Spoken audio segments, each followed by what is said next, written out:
We are pacing ourselves quite well. We would have finished memory management by lecture 15. We still have storage and distributed systems topics to do.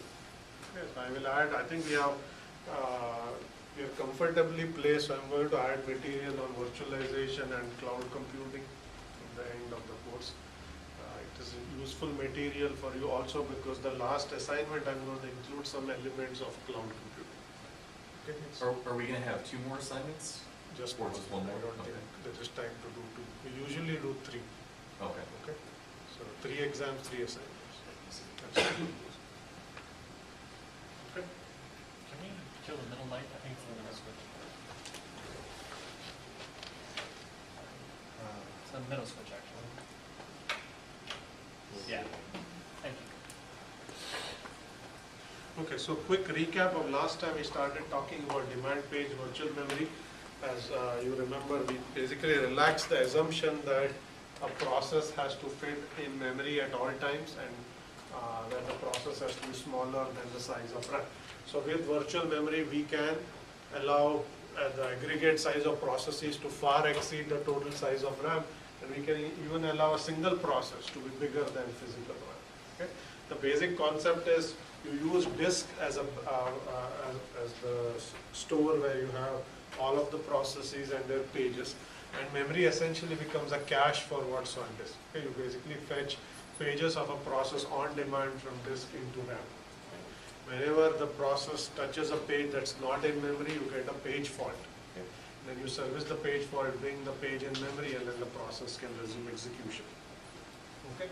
Now, as the key thing that we have to deal with when we talk about demand page virtual memory is this page replacement. Whenever there is a page fault and you bring in a page, then it has to be at the expense of some other page that gets evicted. Page replacement policy figures out which page goes out when a new page comes in. Okay, we've looked at 3, or actually 4. We said random is always a policy. Whenever you need to bring a page, you can randomly throw out a page, but then we focused our attention on 3 policies: FIFO, opt, and LRU. Okay, FIFO just says first come, first serve. Opt says whenever you get a page fault, you look at the page of the pages that are in memory, you look at the one that is going to be accessed the farthest in time in the future and throw that one out. It says delay page faults as much as you can. Okay, we said it's optimal in terms of page fault rate, but not practical because it needs you to know the future. Okay, LRU approximates out by looking at the recent past and assuming that past is a good predictor of the future. Okay, so that's where we left it last time. So I'm going to talk about behavior of FIFO and LRU today. We will talk about implementation detail. Okay, so you'll see that page replacement, although it sounds very simple, to implement it efficiently is not a trivial task. So we're going to pretty much spend a good half or 2/3 of the lecture talking about LRU implementations. Okay, how do you do that efficiently? We will see that you cannot implement pure LRU very efficiently, so we'll look at approximations, 2 of them as a matter of fact. LRU approximations, and then we'll talk about issues like caching and multi-programming and things like that. Okay, so let's start with LRU behavior. Okay, so we'll basically take a scenario. So with FIFO, number 1. Okay, we'll assume that initially this is not very nicely done. So these are 2 scenarios. Scenario 1 is where you have a RAM of size 3. And scenario 2 is where you have a RAM of size 4. Okay, so frame 1, frame 2, frame 3 is scenario 1. So this should have been actually 2 tables, and this is the second scenario. Okay, so you have a process that has a reference stream that looks like that. It has 5 pages, A, B, C, D, and E. That's the order in which that process accesses those pages over the course of its execution. Okay, so we are asking the question, how many page faults do you get when you have 3 frames? And then what happens when you add more memory? Okay, the intuition being as you allocate more memory to a process, it should behave better. Okay, because you have given it more RAM, so its number of page faults should reduce. Okay, so we are going to do an analysis or comparison rather of FIFO and LRU and see how they behave when we add more memory to a process. Okay, so let us look at this scenario.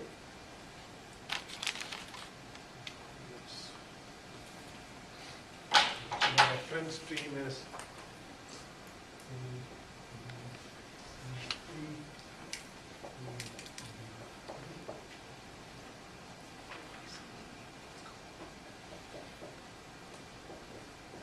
so we start with 3 frames. Okay, so this is how the process is executing. So first it accesses frame A. As you start with empty memory, so that's a page fault, and you bring A into memory. Okay? And you access B, it's another page fault, it is not yet in RAM. So you basically see this. Okay? And then the same thing happens to C.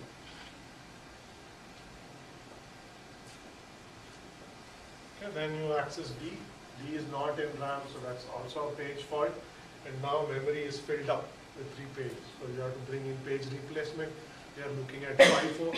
So you throw out the page that came in first, that's A. Okay, so A is going to go out, get evicted, and you're going to bring D.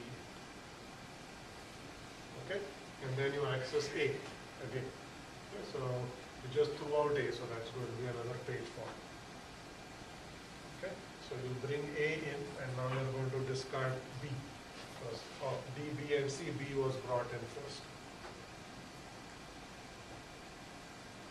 Page fault, and you access B, another page fault. Okay, what goes out? C. C. And then you bring in E, but when you access E, that's yet another page fault. So D, A, and B brought in D first, and then these three, so it's going to look like E, A, B. Okay, so A is not a page fault, B is not a page fault, and then you access C, that's a page fault. Okay, so you look backwards and say FIFO will be brought in A first, so A goes out here.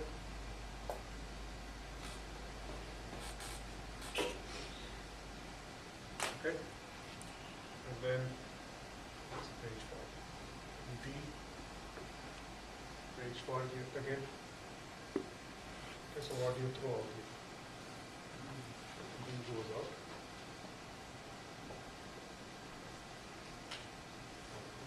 E is still there. So that's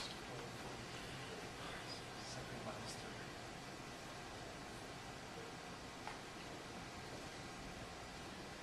9 page fault story. Is that clear? So we are going to repeat the same exercise with 4 frames. Okay. That's a page fault. That's a page fault. That's a page fault.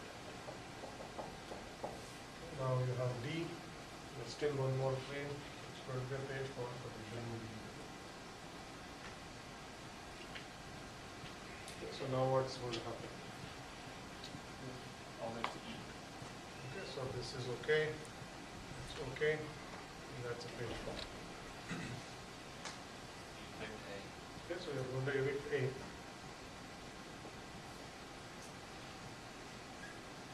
Okay, and then you have another page fault here, evict B. Okay. That's a page fault. If you access B next, you just throw it out.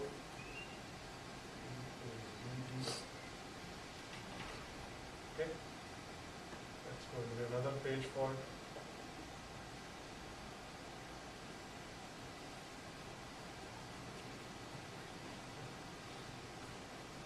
That's a page fault. And we're going to evict B. That's a page fault as well. So what happened? How many faults is that? Okay.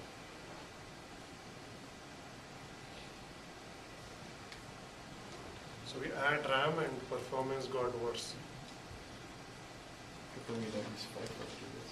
Sorry? It's a good thing we don't use FIFO keys, right?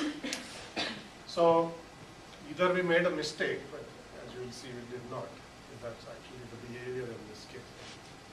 So what we are seeing is adding RAM sometimes doesn't actually help. It makes the performance get worse. Okay? Completely counterintuitive. You would never expect that you give a process more memory and it starts behaving worse in terms of its page fault rate. If it could store more pages, intuitively you expect that it will have fewer faults because it can keep more pages in memory and fewer on disk. Okay? So this behavior is referred to as Belladie's anomaly.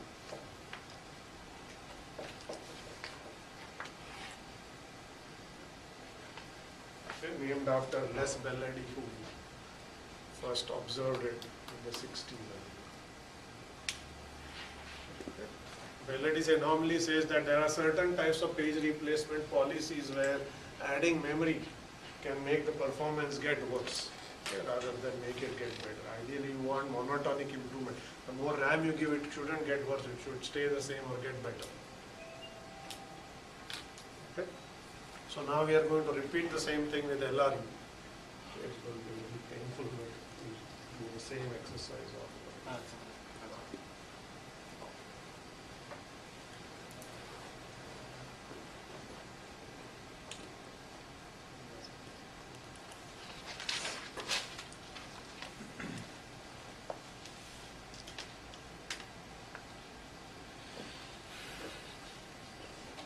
the first thing.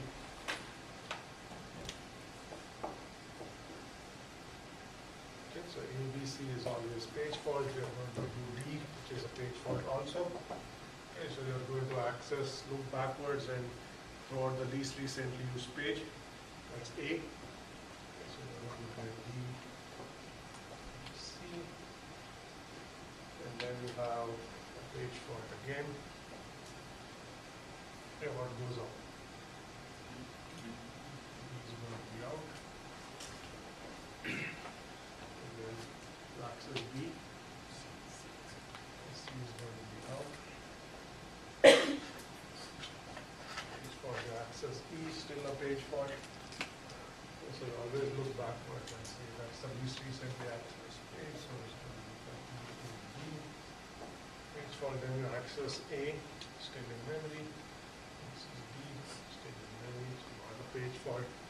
Then you come and access C. Okay, that's a page fault because you have E. So you look backward and say which is the least recently accessed page from EAB, that's E. Okay, so E goes out. So you can see, look at this one. Okay. So you see E. It's also page fault. This part they're going to throw it in. Okay, so that is how.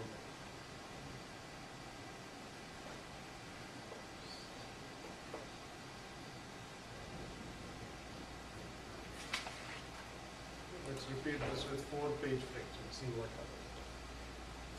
Okay, so A, B, C, D. So first 4 are page faults. Once memory is filled up, we're going to look at A, still here. Look at B, still here. Then you look at E. E is not in memory, so that is a page fault.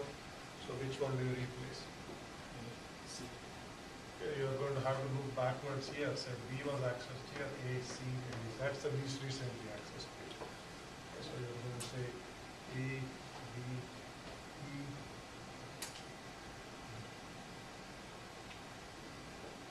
Okay, and then you access A again. You're good. B again, you're good. C is going to be a page fault. What are you going to replace here? When you look backwards, you say A, B is accessed here, A is accessed here, E is accessed here, D is accessed here. Okay, so you're going to throw out the.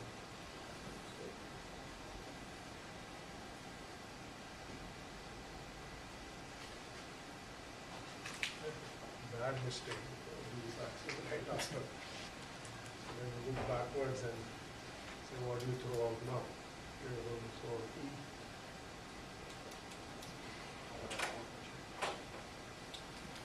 That's a page fault. Okay, but if you look at the total number of faults, we are down. Okay, around 8. So we went from 10 to 8. So this is not a proof, this is just an example, but there is a proof out there that says LRU doesn't have the behavior of FIFO. In LRU, when you add pages or give more pages to a process, its page fault rate either stays the same or decreases. Okay, it's never going to increase. In other words, LRU, you can prove, does not have validities anomaly. Okay? Now, I won't actually prove it here, but I'm just going to give you an intuition. Okay? The proof of the insight is as follows.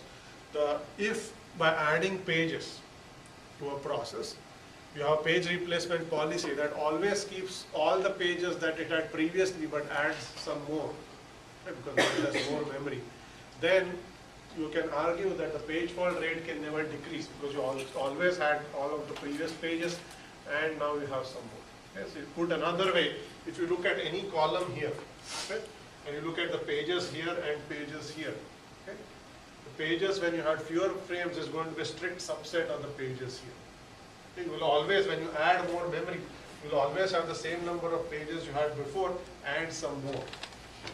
Okay, any LRU, any page replacement policy that has this property, you can prove does not have validities and all. Okay, because all that is saying is, if I had 3 pages, let's say I had A, B, C, I add a 4th page, no matter what happens, I always have A, B, C, now I can have one more page. Okay, if I had one more page, I would never have more faults because I already have all the pages had before and some more. So the number of faults can only reduce, never increase. Okay. If these two are randomly different, okay, if these pages and these pages don't correlate at all, then you can have arbitrary behavior. That's what happened in FIFO. Okay.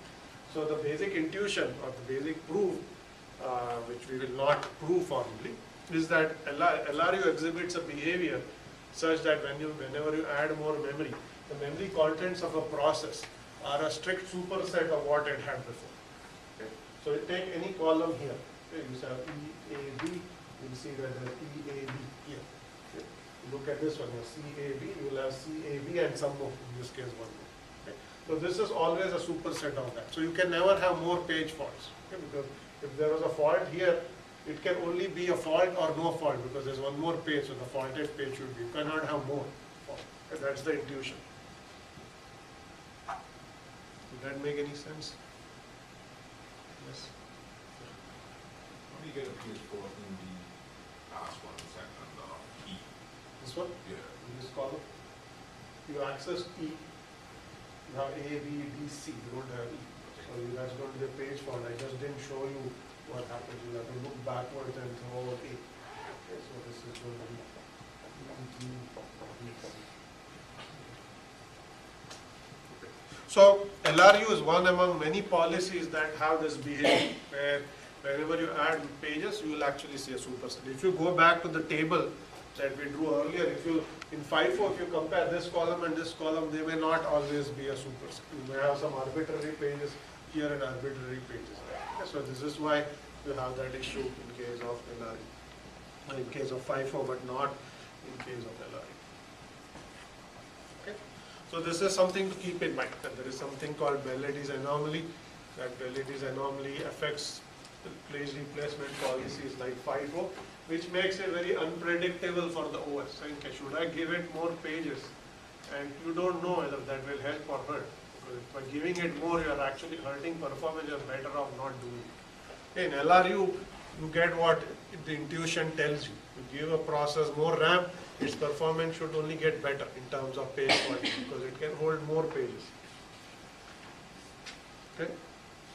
So that's Bell-Eddy's anomaly. Now let's talk about implementation. Okay, needless to say, of the 3 policies we talked about, FIFO, OP and LRU, the only reasonable choice for us to implement is LRU. FIFO we already saw had bad properties sometimes. Nevertheless, we'll see there are OSs that do use them,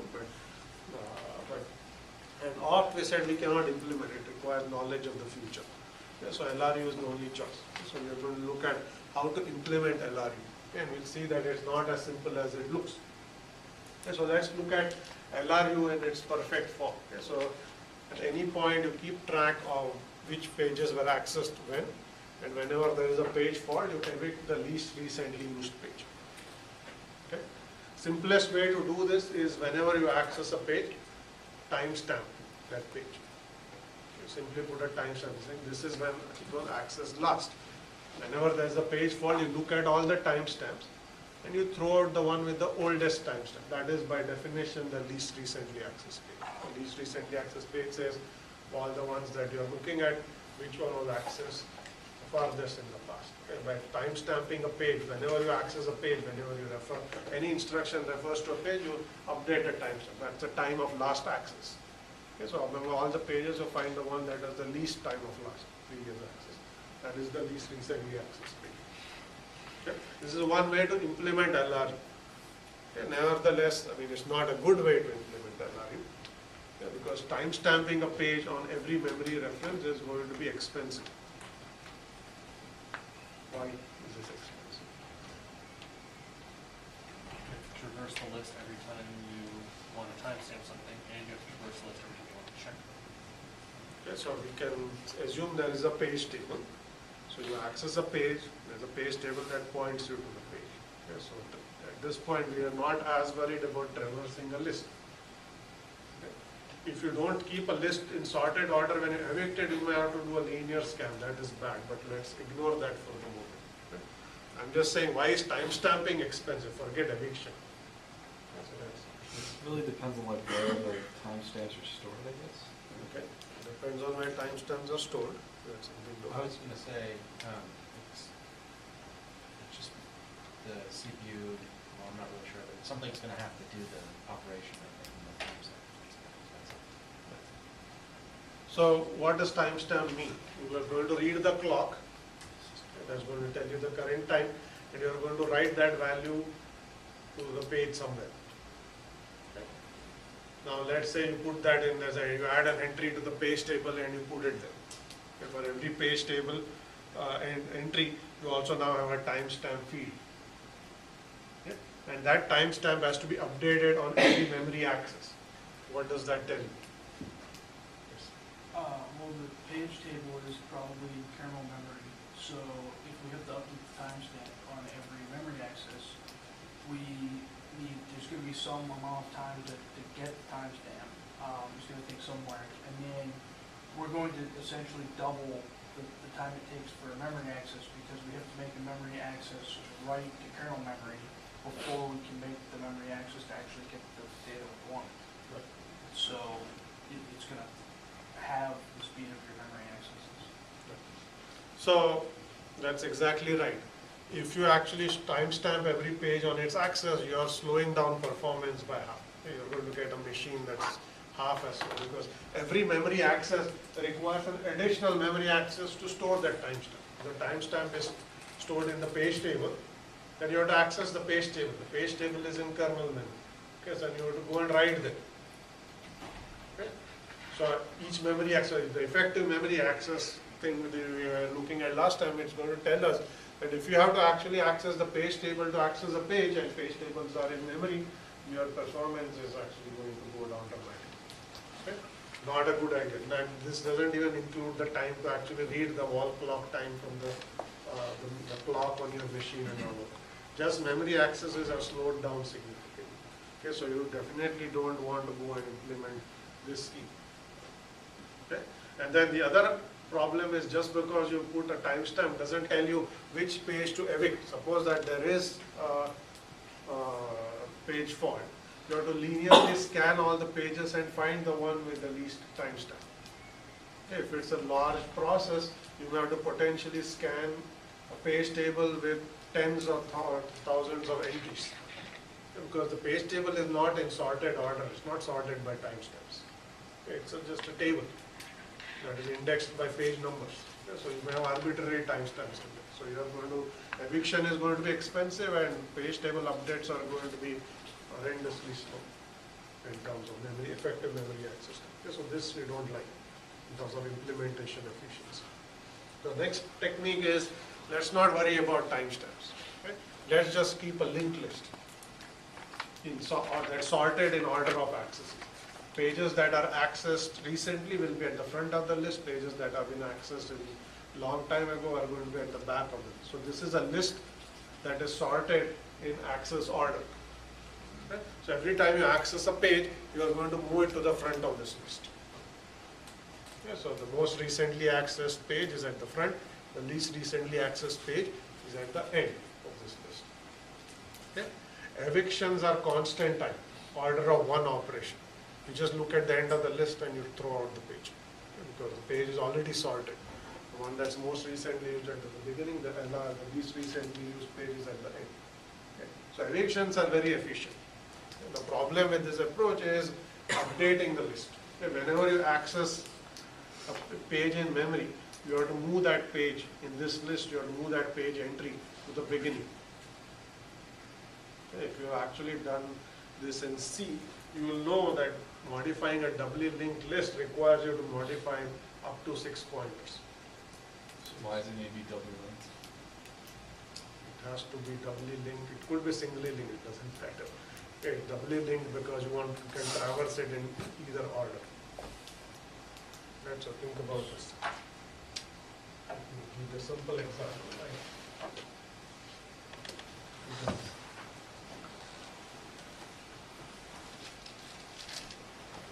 So let's say it's singly linked.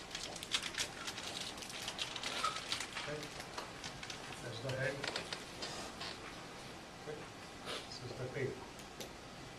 Okay, suppose there is a page fault. Okay, what are you going to evict? Okay, you're going to evict the tail.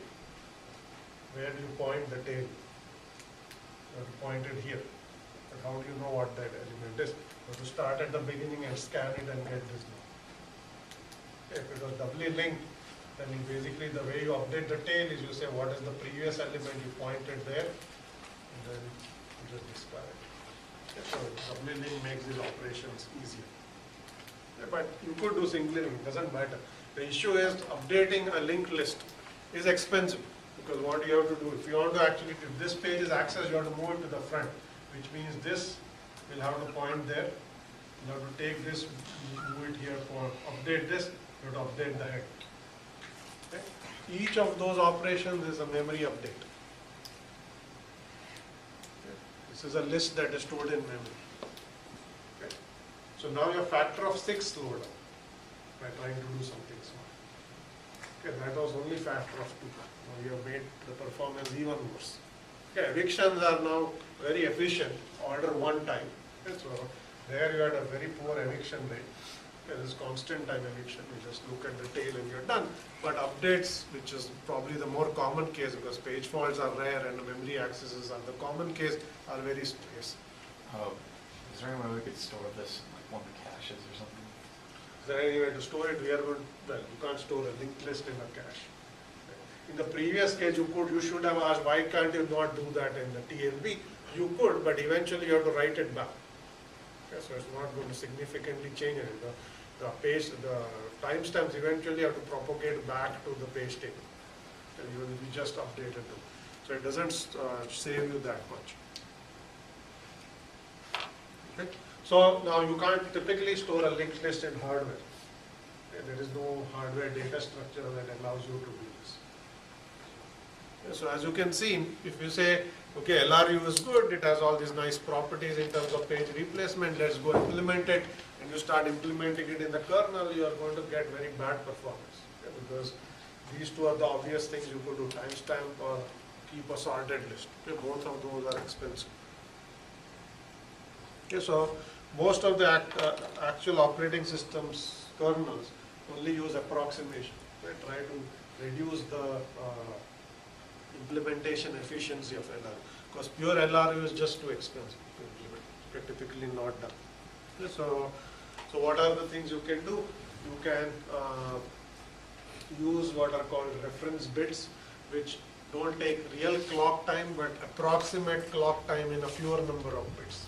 Okay, so think of instead of a full clock, you are given a 2-bit clock. Okay, so the clock value can go 000111011, okay, just as an example. So what that means is now you're taking time and you're approximating time. So you can take all the time in the past, in the process started to now, and basically partition it into 4 chunks. Okay? And so this is basically, these are the 4 clock values you can get. So this says this is a very old page. This is the newest, this is the page that's in the newest group. So you basically partition pages into sets. You say any page that belongs to this group is in the old set. This is the newest set, and these two are sort of in the middle.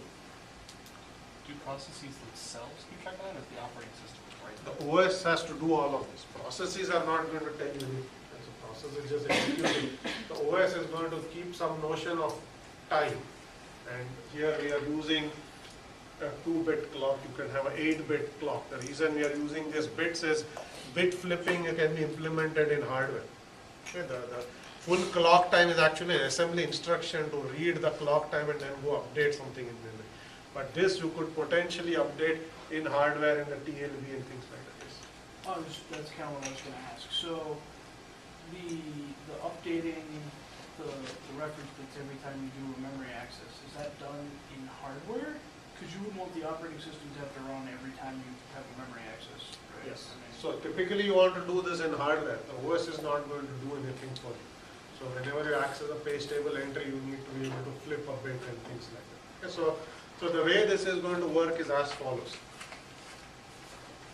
Okay, let's assume you have a 2-bit clock, just as an example. Okay. So you start out, let's say, each page starts out with, maybe let's make it 3 bits. Let's make it a little more. So all entries start out with 0. Okay. Whenever you access a page, you just flip its least significant bit. Okay. And you do this for some interval, let's say 1 minute interval. I'm just making up a number, it could be any interval. So all the pages that were accessed in the past 1 minute, you are going to flip a bit. Okay. And there are some pages you would have accessed and others you did. Okay. At the end of that 1 minute interval, you are going to shift everything one step to the left. Okay. So basically, this will become 1 and zeros will get shifted. Okay. So new interval starts. Okay. You repeat the same process. Okay. So every time you access a page, you flip its bit. Okay. And if your bit is already set, there's nothing to do. Okay. And then after that 1 interval minute, you again flip that. Okay. So what this is doing is, for each interval of some duration t, it basically says, did I access that page in that interval?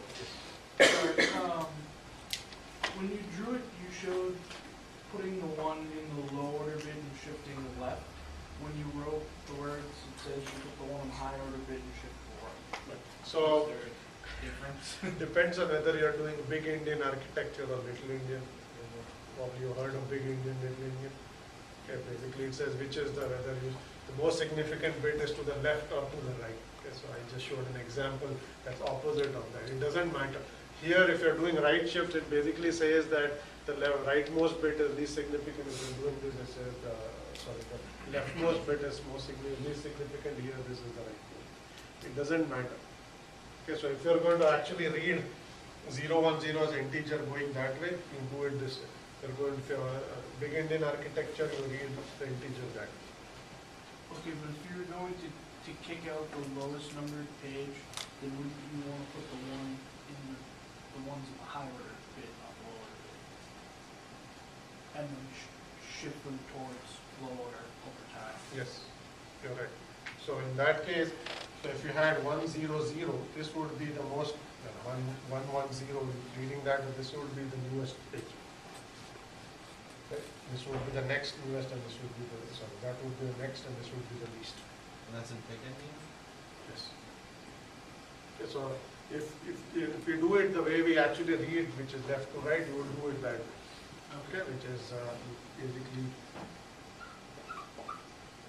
you flip this bit and you move it that way. Okay, then you basically read left to right. This is the way you normally read. So it's just architectural detail that you have to worry about how to decide what the value of this bit string means. Okay. Okay, so let me just repeat what I just said. What you are going to do, okay, you have some number of bits, let's say n.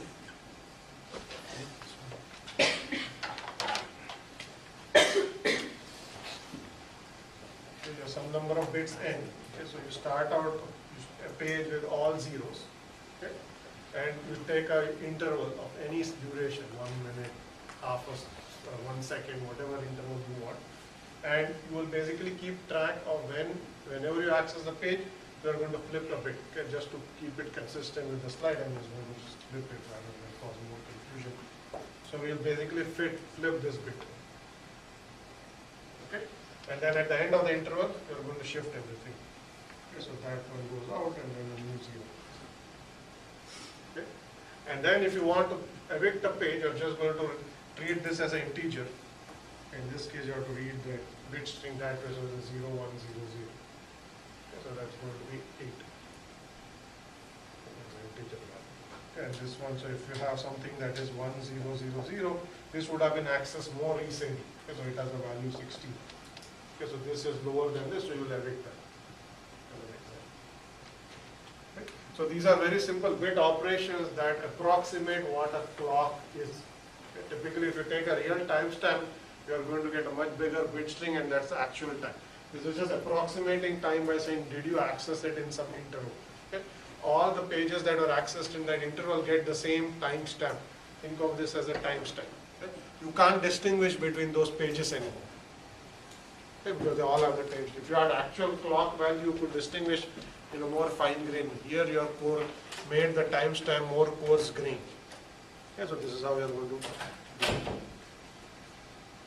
Okay, so this is a simpler implementation. It's a hardware implementation.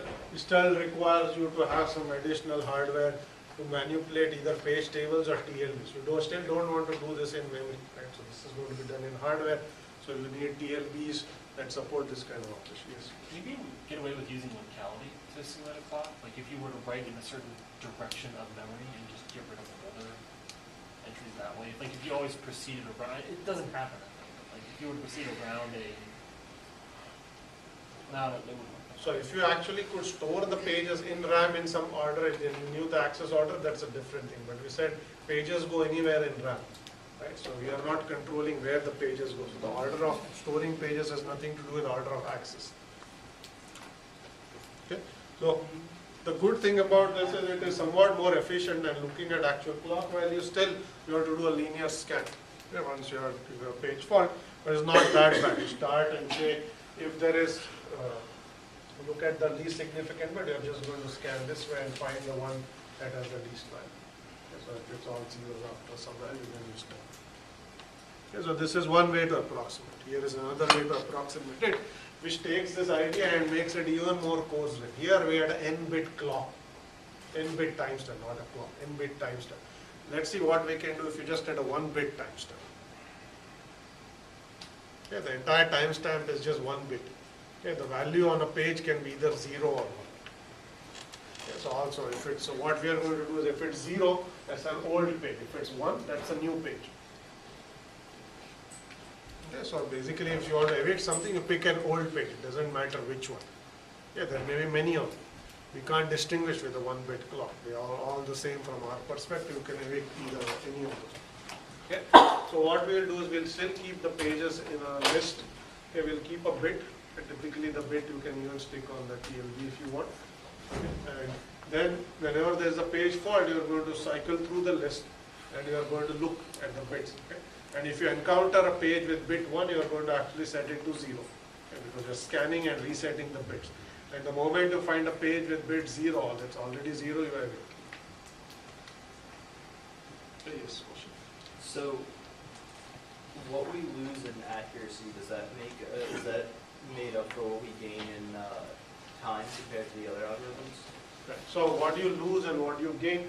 So clearly, if you have a 3-bit clock or 2, let's just take 2-bit clock. Right? So here you could basically distinguish between 4 groups of pages. Okay? 4 pages that are accessed in 4 different intervals. Here, time is only 2 intervals, new and old. You can't distinguish between new, which is newer, you can't tell. Okay? Here you can basically, if you had this, you can have 2 groups. So this is very old, this is old, and this is new, and this is very new. Okay, 4 groups. So you can do a little better eviction by picking something in this group or this group. Okay? If you just throw out that bit, this bit goes out, and these 2 groups merge. Okay, now you cannot distinguish between those two. So you basically you can end up picking a page here over there. Okay, so that's what you are going to lose. What you gain, we will look at. Okay, this is just one bit. It's simple to efficient. You can implement that in hardware. Flipping bits is even easier than doing bits and right or left shifts. Okay, that's basically the point. Okay, but let's understand what the algorithm is one more time. Okay, you have a circular list of pages. Okay, each page has a bit of it. Okay, we haven't said where the bit is stored. For now, just assume there's a bit associated with the page. Every time you access a page, you set the bit. Okay? Whenever there is a page fault, you scan through the list. Okay, and if you encounter a page with bit 1, you are going to reset the bit. Okay, new interval starts. Okay, and then the first page you find with a bit 0, you evict, because that's an old page, and once you find old page, you're done. Okay, so some pages will get their bits reset, and other pages are basically going to, some page is going to be evicted. Okay, this page is referred, not page, this algorithm is referred to as clock. In the literature also as second chance. Okay, the reason it's second chance is any page that you have encountered with a bit of 1 is given one more chance to be not evicted. You should have evicted that if it was a random policy. You will say, I'm going to keep this page in memory. Next time I scan, if it's 0 still, then I evict it. But if it's reset to 1, then it gets yet another chance. Okay, so the question that was asked is here, less accurate than using additional bits. Fast, since putting, shifting or setting a single bit is very fast, and page faulting is faster because you only have to search it until you get the first 0 bit, and then you are done. You don't have to scan through the whole list to find one with the least time step is. Okay, so if you're changing every, let's say you had a couple that have 1, they get switched to 0. I mean, like, how many accesses can you actually have in one frame? Because otherwise, everything's just 0 all the time. How many accesses do you have to have for a frame? Well, like, yeah, how many can you have per frame? So now time is basically divided into page fault intervals, right?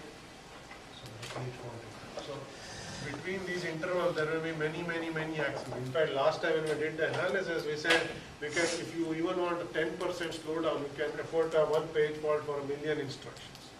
Okay, so assume that there are if each instruction did have a memory reference, 1,000,000 memory references before your page fault. Okay, so you have, that doesn't mean you access 1,000,000 pages. Most of those references will go to a small number of pages. But you can now track very easily which pages are being accessed and which pages are not. If for the past 1,000,000 instructions, there's a page that was never accessed and it still has a bit 0, it's a good indicator it's okay to throw it out. So when does the frame change? When does the bit change? When does the frame update? The bit. So every time there's a page fault, so that's what I was going to draw here. Okay, so let's say we have this list. Okay, so this is the head. Okay, every time there's a page fault, you start scanning. Let's say you just scan anti-clockwise here. So you say, should I evict this page? There's a bit of 1. You say, I'm not going to evict it. I give it a second chance. I reset this bit. Then I the head here. And do I evict this page? There's a bit of 1. It's a new page. I'm going to give it a second chance. So I reset the bit. Move to the next one. Say, should I evict this page? There's a bit of 0. So this page goes out. Okay. So you're going to scan through the list and start resetting any bits. And as soon as you encounter a page with bit not set, you evict that bit. Okay. And until there's another page fault, there's a whole bunch of accesses in between and all the bits get reset. Yeah, so here, now all the way until the next page fault, there are going to be lots of accesses. These bits are going to get set again. Then you start scanning from this point. Okay, so that's what. Okay, so the starting pointer changes as well? Yes, so you keep it at where you evicted and you start scanning from there. Okay. There's no point scanning from here because you already examined it. Yeah. So you want to go back Okay. to what even older pages. So before we critiqued problems based on being able to change their forward and backward reference pointers, don't we need a reverse reference pointer? So essentially we have to make 4 pointer changes? Like, it's still pretty heavy to evict a process, or excuse me, evict a piece. Right, so here you don't actually need pointers. Okay, what you will just simply do, okay, let's say it's a page table, not a TL. You can do this in TLB. You're just going to scan the page table. Okay, these bits, but the order doesn't matter anymore, okay, because this is some random order. You're not sort, it's not a sorted order. So the pointers never need to be manipulated. So you just scan down the page table. since you scanned and say, why does the first page, you start resetting bits, and then the first time you find one with 0, you wait. Okay, so the previous ones actually had sorted, this is not sorted, this is just a list. So it degenerates to just scanning the page table of the TLB. So the big thing is essentially just writing in the new data. Yes, evicting just says I just start scanning, resetting, and as soon as I find something with 0, I throw that out, bring a new page in. And you keep a pointer to that point, right? Yeah, That so you just have to store keep one number. variable saying this is where I scan, so next time I start scanning downwards. That's why circular list is the page table. So we're just going to scan the page table in order. So that is efficient, you don't need to worry about pointers or anything. So this is just a logical representation of what's happening, this is what's happening physically.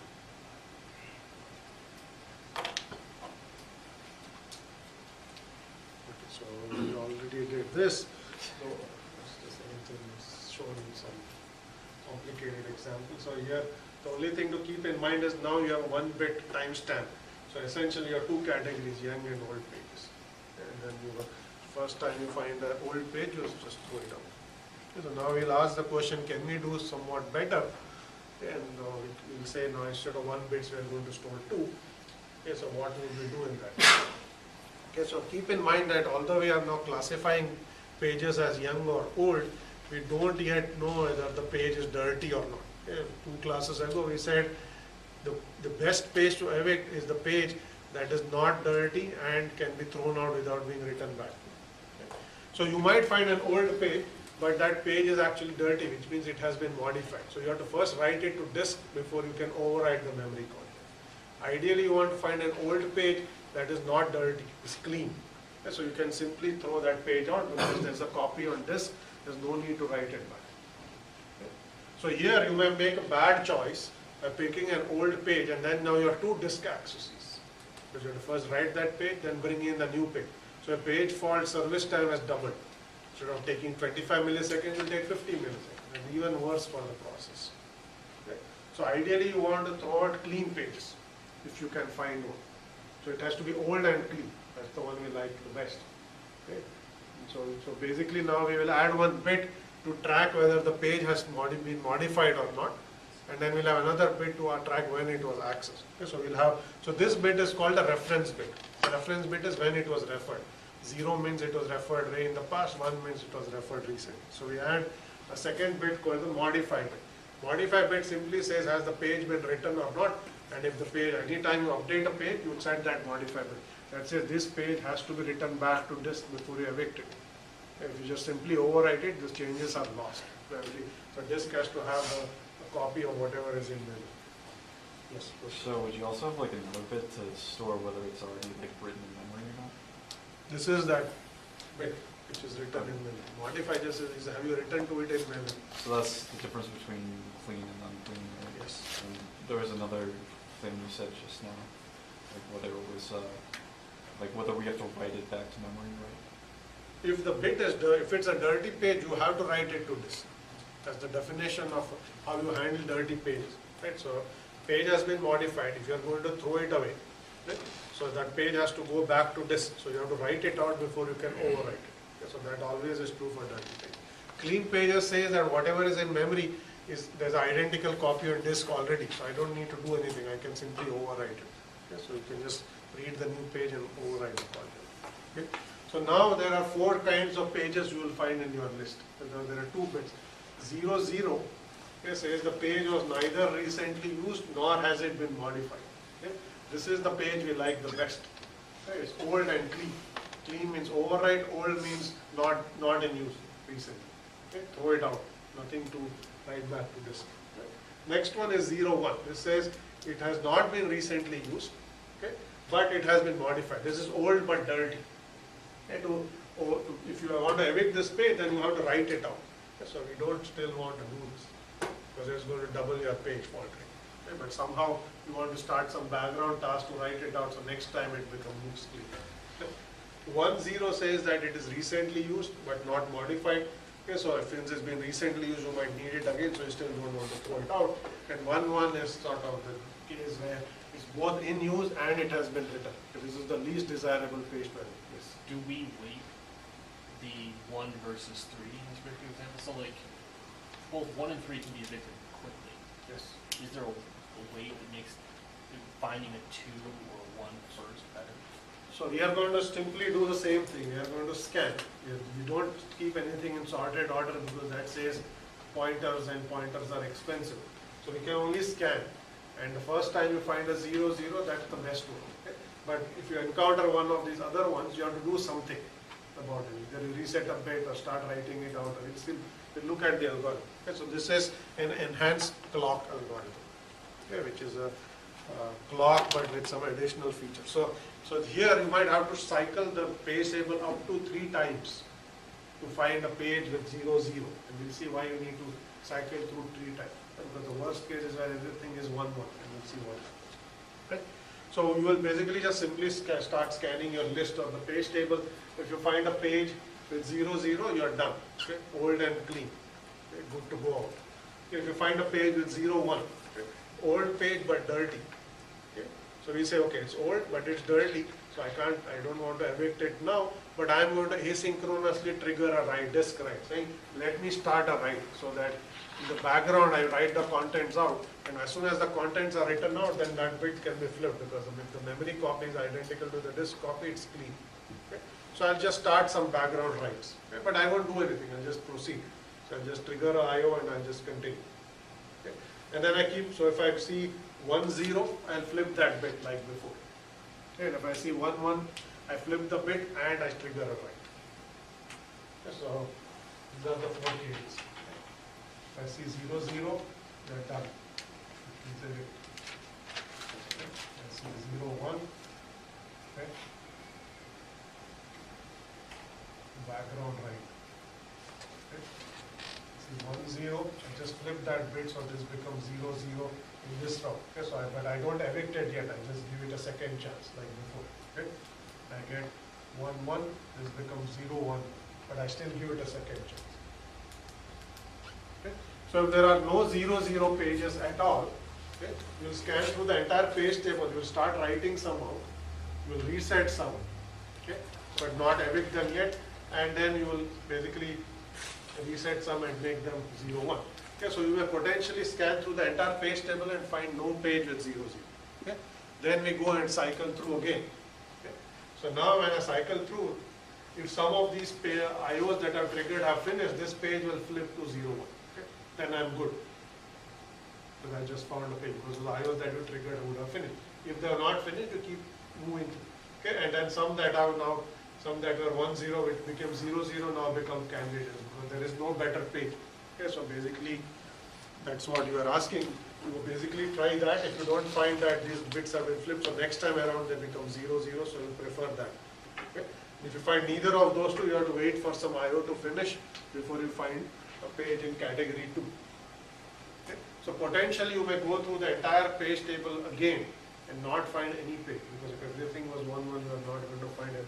Everything becomes 0, 1. The next iteration is trigger a bunch of writes. And then in third iteration, you find one that has finished IO and you might. Okay, so you might have to scan the entire page table 3 times in the worst case, okay, before you find a page with 0, 0. That's the worst case. On the average case, there will be something with 0, 0. So you basically scan a few entries and you find it. Okay, but the worst case is you may actually potentially do 3 cycles through all the pages to find it. Okay, but you are guaranteed to find it on the 3rd pass. Yes. So, when it writes the page out, does that stop the scan when we wait for the page being written out, or do we just keep scanning when we write those back out? You scan, you say 1, 0, 1, start writing, continue scanning. You just say start writing, you just queue them up for IO, but you continue scanning, you don't wait at all. So will it really be done by the time it gets to the 3rd pass then? Yeah, that's kind of. Typically, if you scanning memory is going to be faster than IO. Okay, so you come back, the IO may not have finished, okay, so you'll have to wait. Okay, because it takes up to 10 to 20 milliseconds for an IO to finish. It may not take 10 milliseconds, unless this is a very large process with maybe 50,000 entries in the page table that you are scanning, then it may take a little while to scan 50,000 entries. But typically you may not need that, it may take a few minutes. So second pass and third pass are rare cases. Okay, typically, you will always find some page in the first pass and you would have triggered some IO, try to write dirty pages, reconvert them to clean pages, and some bits are flipped, so the next time around, the old new pages become old pages. Okay, yes. I have one more question. So like if you find one to evict, it's great, but I mean, wouldn't you want to go through the whole thing anyway, just to make the dirty clean? Would you not want to go through the whole thing anyway to make dirty clean? Typically, whenever you have page fault, you trigger some IOs. Okay? And you don't want to continue scanning because it's a big page table. Okay? So what happens is there is a background process that the OS runs. Every once in a while it goes and starts writing some dirty pages, okay, just to make things consistent. Okay? So you have this periodic background process that is going to go run and write out some dirty pages. So either you write them out at page fault time or you try to write them out else, through this background process, because dirty pages have to become clean, they have to get written out. Okay? You don't want to necessarily wait until a page fault. Okay. So that's the example which I'm not going to go through again. I already did that here. So that's the enhanced second chance implementation. Okay, so things to keep in mind, still 2 bits. So you can implement it efficiently. You can put those under TLB and the page tables and just manipulate bits, and you will basically be okay most of the time. Okay. So it's still not very cheap, but reasonable to do. Now we'll talk about some other issues which have to do with how to allocate memory to a process. Okay? Means, how much memory to allocate to a process. We already looked at these cases where in FIFO, when you went from 3 page frames to 4, performance got worse. Typically you don't only allocate 3 or 4 pages, you allocate more, but how do you decide how much to allocate? So you could say whenever a process starts up, I give it 100 pages. I just pick the number 100 from a hat and say here 100 pages. Is that the right number? Should it increase, decrease? How does the OS figure out? The process is not going to tell the OS I need 127 pages now. 5 minutes from now it goes up to 135. It doesn't tell you anything. The OS has to guess what is the right number of pages to allocate to a process. Okay? And if you allocate less than the quote-unquote right number of pages, you are going to see this behavior called thrashing, which I'll come to in just a second. And if you give it more than that, you'll get good performance, but you overcommitted your memory. You're given the process more memory than it needs for good performance. Okay? So how do you get this just right? That's really the question.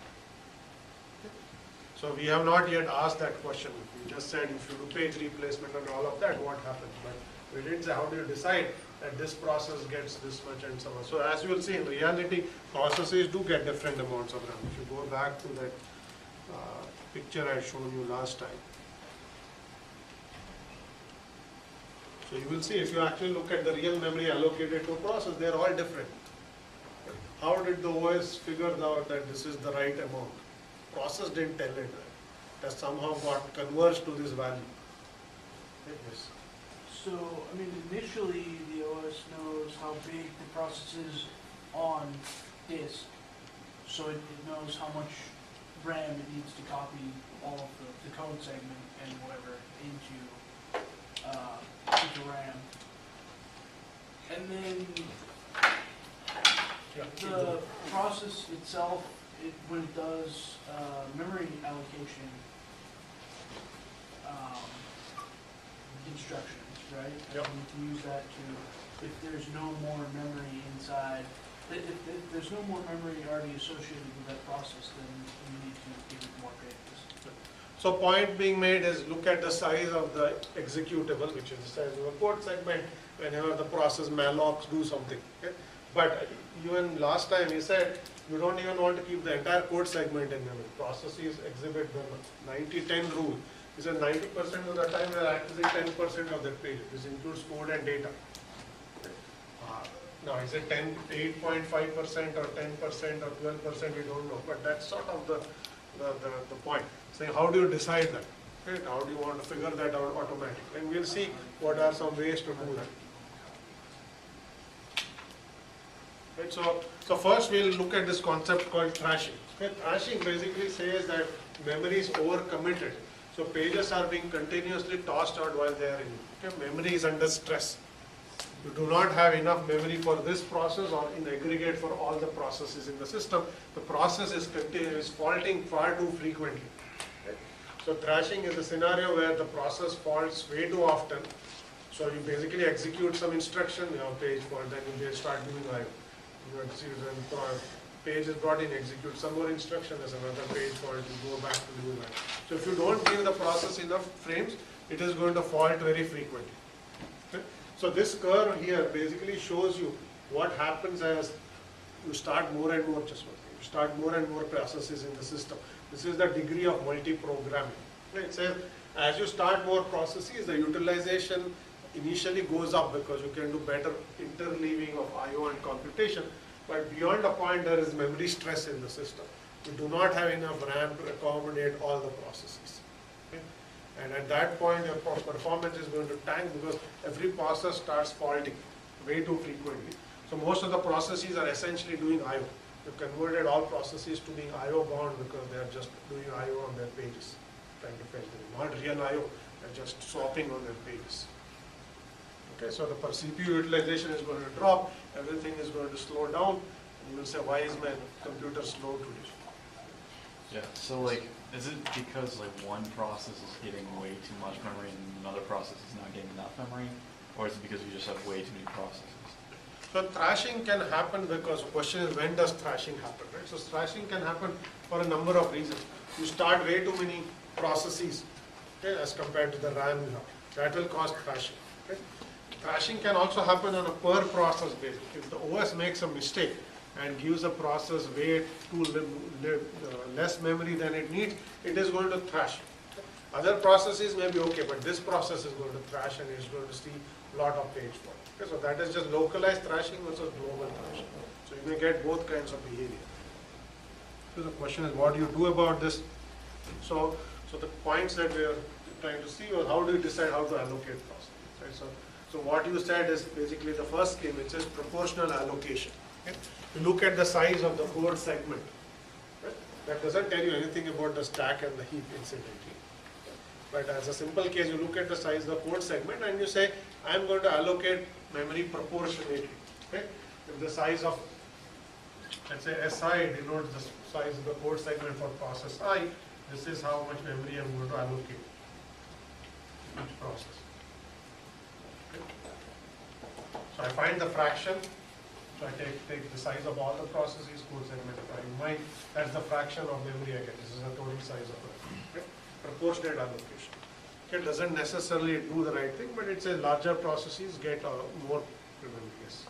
But that's only larger processes in terms of the amount of code they have, right? So there's no. Much it has actually been given as far as virtual address size is concerned. And we'll come back to that. So here's another policy. It says global replacement. Here it says why bother trying to partition the memory across processes. Put all pages on a global list, global LRU list. Okay? Let the processes fight it out. Okay? If you did not access some of your pages for a long time, your pages are going to be at the end of this global LRU queue, they are going to get evicted and some other process gets your page frames. Okay? And that may be fair. If you haven't accessed and some other process needs more memory, it's going to give it. If you start accessing more pages, then some other process is going to suffer. Okay? So processes are now competing for memory. And by and large, if processes are well behaved, you will reach an equilibrium where most processes get what they want.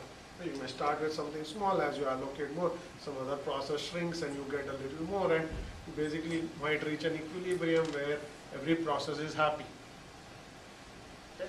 That's not necessarily guaranteed, but in most well-behaved systems, you may actually get it. Okay? So the advantage here, it is flexible. You don't have to make any guesses, saying how much should I allocate. You just say, I'm just going to have this process compete with every other process. If it faults, some other process's page is going to get evicted. And that's the way it is.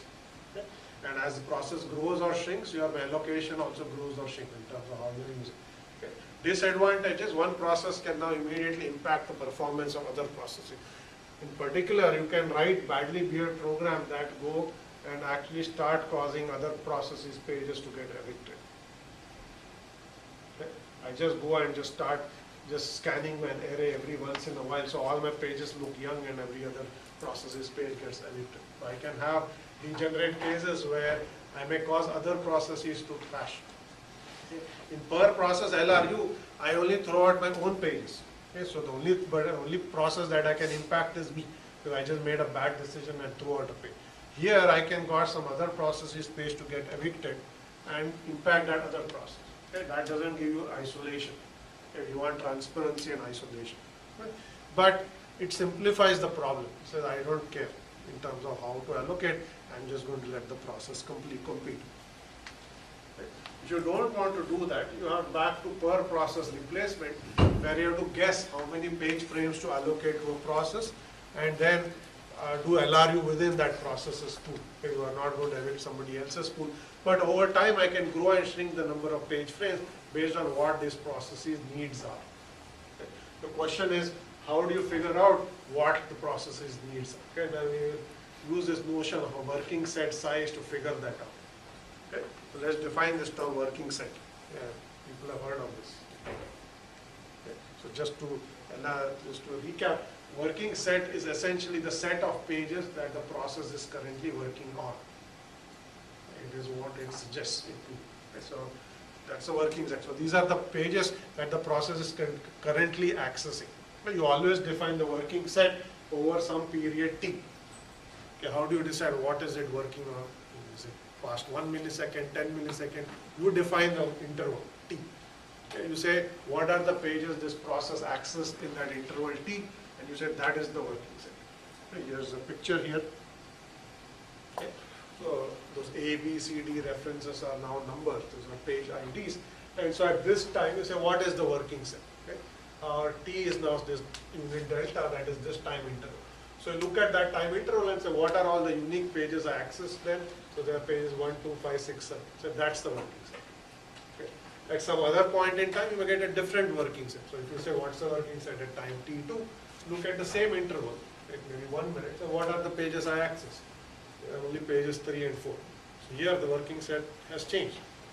The working set will change over time as the process behavior changes. Okay. But at that point in time, those are the needs of the. If you don't give it 2 pages here and you don't give it 5 pages there, this process is going to thrash because it doesn't have enough page frame to hold its working set in there. Okay. So the idea is somehow you have to estimate the working set and give that process at least that many frames. Okay. If you get fewer than the working set, you will crash. Okay.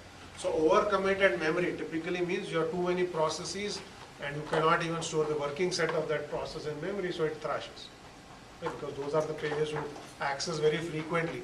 You can't even store those pages, your performance will tank. So it kind of seems like the working set doesn't always follow the 90-10 rule. Like Yes. the last example was like 5 pages. Yeah. So typically the 90-10 rule says that given all the pages in memory, typically the working set is going to be 10% or some small number. It could be smaller than that, but that's like an average rule of thumb. Okay? So question is, how do you pick this value t?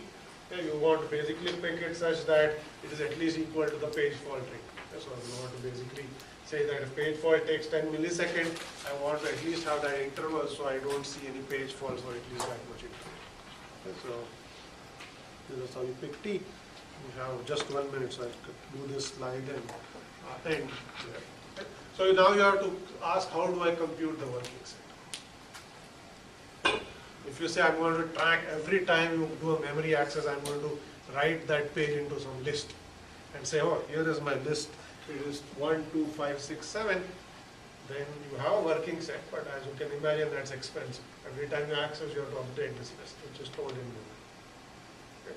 So this is a good concept, but computing the working set, you go back to the same efficiency problem, saying you want to do this in an efficient way. So you can't just go and say I'm going to maintain a list and keep updating a list as I access pages and so on and so forth. So a simple idea is rather than actually compute the working set, I am going to use the page faulting of a process as an approximation to see is the process happy or not happy. Okay? So you say, on an average, I want a page fault rate of some value. Okay? It shouldn't fault more than once a minute. I'm just picking a number, once a minute. Okay? So then you track the page fault rate. Okay? If you find a process that is faulting more than that average threshold, then you say, this is an unhappy process. It doesn't have enough memory, give it some more frames. Okay? And if you find a process that's faulting far less than that, you say, this process is happier than it needs to be, I'm going to take some frames. Okay? So here is basically what you see. So tracking page faults is much more efficient than tracking the working set. Page faults are anyway a rare occurrence. But a page fault takes 25 milliseconds to service. I can update a counter in microseconds. Okay, so I can keep a counter for every process and say, this is the rate at which it is faulting. Okay? And then I basically say, so the goal should be the system-wide mean time between page faults is the time it should take. So basically you shouldn't fault more than some average rate. And if you are big, so you will have a threshold, upper watermark and high watermark and a low watermark. If your page fault rate is below a low watermark, more memory than you need, take some of it. Okay? If your page fault rate is higher than a high watermark, you have way too many faults, I'm going to give you more memory. Okay? So you try to be somewhere within this bound, you are supposed to be happy. In this case, you have enough memory to keep your working set intact. Okay? So this is a crude approximation of actually computing the working set and saying that I will give you that much memory. You just track what is the process doing. Is it paging too frequently? If so, it needs more memory. This is how you do it. Okay? Now, if you go back to the thrashing problem, if every process is thrashing, has too many page faults, there's no process you can take away memory and give to some other process. Okay? This is why you're over-committed. You can't make anyone happy anymore. Everyone is unhappy. There's nobody you can take memory away. Okay? So this is why this you have to avoid somehow. Okay, so we'll stop here for today.